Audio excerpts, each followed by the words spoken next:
बिस्मिल्लाहिर्रहमानिर्रहीम। नाज़रीन, अहमद नसीर आपकी खिदमत में हाजिर है। आटा महंगा हो गया।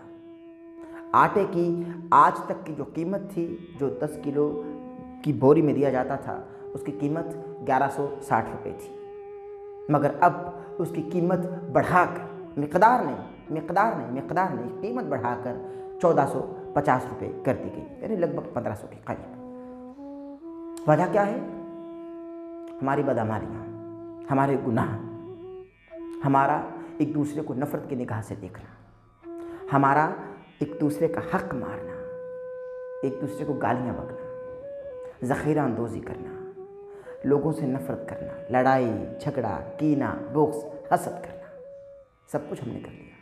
हमने अफसोस के 70 माओं से बढ़कर मोहब्बत करने वाले रब को नाराज़ कर दिया और गंदम की फसलें आज तबाही का शिकार हैं। तमाम ही फसलें पंजाब में तबाह हो चुकी। आटा तो महंगा होगा ना, आटा तो ऑटोमेटिकली खुद ब खुद महंगा हो जाएगा, क्योंकि गंदम से आटा बनता है और गंदम की फसल जो है वो तबाह हो चुकी है, यानी तबाही के दहाने पर लगभग पहुंच चुकी है, क्योंकि बारिशें हो रही हैं और मुसलसल बारिशें हो रही हैं। नाज़रीन, मैं इस वक्त अपने किसान तबके से, किसान भाइयों से, पंजाबी भाइयों से भी मुखातिब हूँ कि आप अपनी फसलों का अशर निकाला कीजिए। आप अपनी फसलों का अशर निकालेंगे तो रब आपसे राज़ी होगा।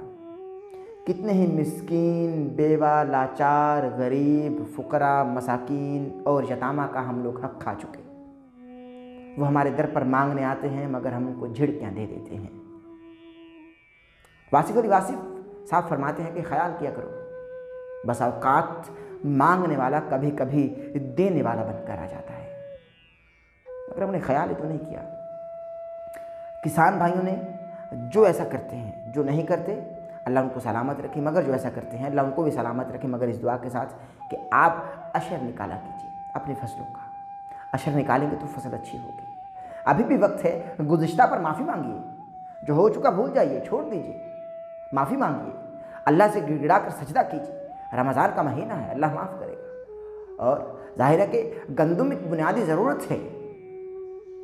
पंजाब से गंदम जाती है, सिंध में जाती है, खैबर पख्तूनख्वा जाती है और सरहद में जाती है, हर जगह पंजाब ही से जाती है ना। मगर गंदम ना रहेगी तो लोग खाना कैसे खाएंगे? तो सबसे बुनियादी वजह यह है कि हम रब को नाराज़ कर बैठे।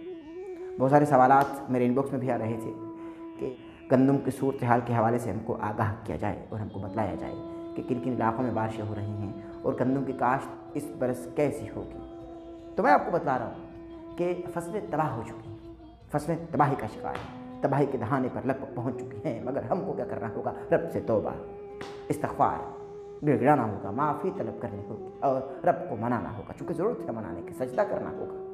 हम रब को नाराज़ कर बैठे, अफसोस के उस रब को नाराज़ किया।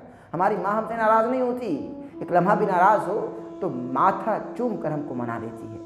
एक माँ है, मगर जो 70 माओं से बढ़कर मोहब्बत करता है, हमने उसको नाराज़ कर दिया। और नाराज़ किया है। हम गरीबों को ज़कात नहीं देते, फितराना नहीं देते, हम उनकी मदद नहीं करते, तो रब नाराज़ होगा ना, नाराज़ तो होगा रब।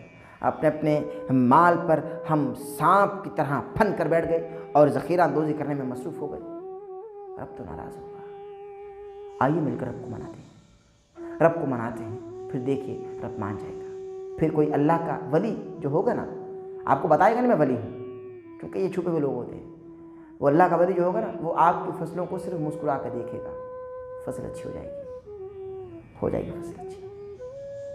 पैगाम अच्छा लगा तो हमारे चैनल यानी अहमद नसीर चैनल को सब्सक्राइब कर लीजिए, बेल आइकन के बटन को प्रेस करना हरगिज़ ना भूलिए, ताकि आप आने वाले लेटेस्ट अपडेट्स से महसूस हो सके। इजाज़त दीजिए, अपना बहुत सारा ख्याल रखिएगा, रब से तौबा करते रहिए। अल्लाह नासिर।